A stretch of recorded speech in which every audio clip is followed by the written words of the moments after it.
Selamat datang di video pembahasan yang ketiga. Setelah sebelumnya kita membahas tentang keanekaragaman hayati, sistem klasifikasi makhluk hidup, dan kingdom yang ada, nah sekarang kita akan membahas kingdom Monera secara lebih detail. Nah, kingdom Monera itu sendiri, teman-teman, dibagi menjadi dua ya. Ada Archaebacteria dan Eubacteria. Nah, untuk Archaebacteria ini biasanya adalah bakteri-bakteri yang hidup di kondisi yang sangat ekstrim dan dibagi menjadi 4 ya secara umumnya. Ada halofilik, metanogen, termofilik, dan asidofilik. Untuk bakteri halofilik itu sendiri biasanya adalah mereka yang bisa hidup di habitat yang kadar garamnya tinggi. Jadi disebut halofilik ya. Bisa hidup di daerah yang kadar garamnya tinggi. Kemudian untuk metanogen berarti dia adalah bakteri yang bisa mengubah karbon dioksida dan hidrogen menjadi metan gitu ya. Itu metanogen. Kemudian selanjutnya adalah termofilik.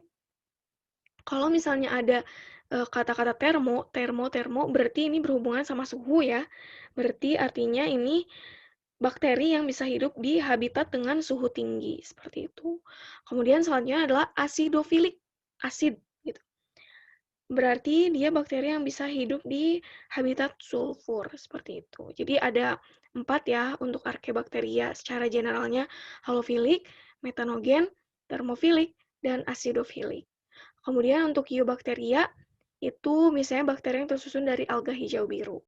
Nah, untuk ciri-ciri umumnya, seperti yang sebelumnya sudah disinggung, bakteri ini adalah organisme uniseluler, kemudian memiliki ukuran dan bentuk tubuh yang bervariasi, tapi biasanya sangat-sangat kecil, kemudian hidup bebas atau parasit, kemudian memiliki flagel, memiliki dinding sel yang tersusun atas peptidoglikan dan kapsul. Nah, peptidoglikan ini adalah suatu penyusun yang berisi senyawa gula atau karbohidrat dan protein atau peptida. Oke, nah selanjutnya ada struktur bakteri ya. Jadi kita bisa coba bedakan struktur luar dan struktur dalam.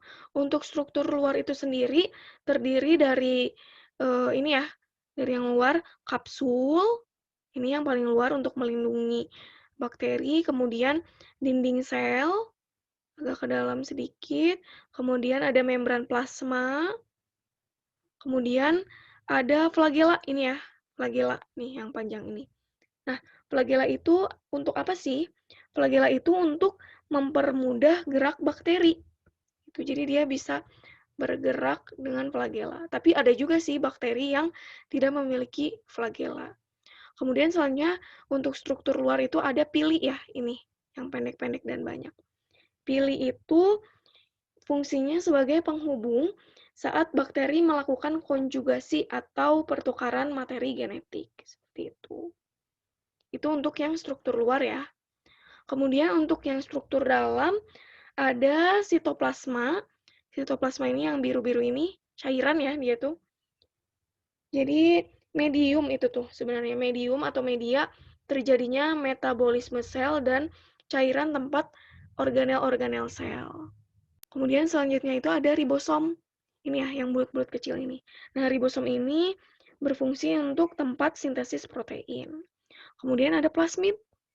Plasmid ini biasanya sebagai vektor atau pembawa gen untuk memasukkan gen lain dari luar ke dalam bakterinya, seperti itu. Jadi ini ya, ada struktur luar, ada struktur dalam.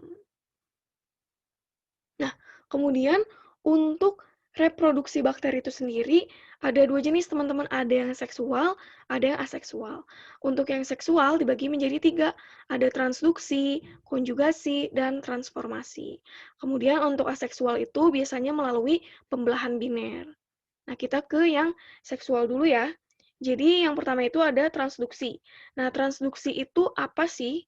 Jadi transduksi itu proses reproduksi bakteri tapi disertai dengan perpindahan materi genetik dari satu sel bakteri ke bakteri lain melalui bakteriofag sebagai perantaranya. Jadi ini ya, misalnya ada pembantunya gitu perantaranya. Jadi dia akan memindahkan materi genetik dari bakteri A ini ke bakteri lainnya gitu, bakteri B misalnya gitu. Itu transduksi ya, jadi butuh pembantu gitu, butuh perantara untuk memindahkan materi genetik dari bakteri satu ke bakteri lainnya. Kemudian yang selanjutnya adalah konjugasi atau conjugation gitu di sini ya. Konjugasi itu merupakan perpindahan materi genetik secara langsung melalui pili tadi ya yang sebelumnya mana ya? Nah, pili. Ini ya, pili. Melalui pili. Nah, eh, nanti tuh bakal membentuk jembatan sitoplasma seperti ini teman-teman. Nih ya. Kemudian saat konjugasi, pilih yang digunakan biasanya disebut sebagai pilih seks gitu. Jadi ini langsung ya. Kalau tadi kan transduksi harus ada perantaranya nih. Kalau misalnya konjugasi dia itu langsung antara bakteri ke yang satu ke yang lainnya itu melalui pilih gitu, pertransferan atau apa ya? Ya, transfer atau pertukaran materi genetiknya seperti itu. Kemudian yang selanjutnya adalah transformasi. Transformasi ini, di proses ini itu bakteri itu bisa mendapatkan DNA dari lingkungan sekitarnya, seperti itu. Bakteri itu sebenarnya punya protein ya di permukaan tubuhnya yang bisa mengenal DNA dari jenis bakteri yang masih berkerabat. Nah, jika bakteri mengenali DNA di sekitarnya, dia tuh bakal menyerap DNA tersebut ke dalam tubuhnya. Kemudian DNA itu akan menyatu dengan DNA inang sehingga mengubah strukturnya atau bertransformasi gitu. Jadi misalnya ada bakteri yang mati gitu. Kemudian si bakteri yang hidup itu bisa mendeteksi nih kira-kira DNA yang ada di sekitarnya seperti itu. Jadi nanti akan ke transfer gitu terus kemudian masuk ke bakteri yang baru. Jadi berubah gitu ya, tertransformasi seperti itu. Kemudian, untuk selanjutnya adalah reproduksi aseksual melalui binary fission atau pembelahan biner. Nah, pertama-tama, di sini tuh bakteri akan mereplikasi DNA-nya sendiri, gitu. Jadi double gitu ya. Tuh, jadi direplikasiin ya, seperti contoh ini, direplikasi DNA-nya, setelah itu bakteri akan melakukan pembagian sitoplasma, gitu. Jadi, ini dia akan membagi diri sendiri ini. Dibagi jadi dua, seperti ini ya, membelah diri gitu, kemudian menghasilkan dua sel baru gitu. Nah, biasanya pada lingkungan yang kondusif, bakteri itu bisa melakukan pembelahan tiap 20 menit sekali. Seperti itu.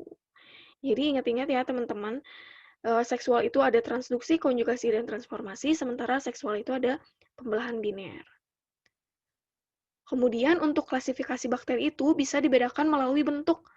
Kalau kokus itu berarti bulat, basil itu yang lonjong, kemudian spirilia itu yang spiral. Ini ada kokus ya, di sini monokokus berarti terdiri dari satu kokus, diplokokus dua, kemudian staphylococcus ini yang mirip apa ya, segitiga gitu. Streptococcus ini memanjang, kemudian ada sarkina, tetracoccus. Kemudian untuk basil ada monobasil, diplobasil, streptobasil, dan seterusnya.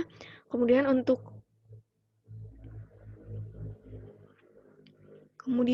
yang spiral ada spiral, vibrio, dan spirosepta.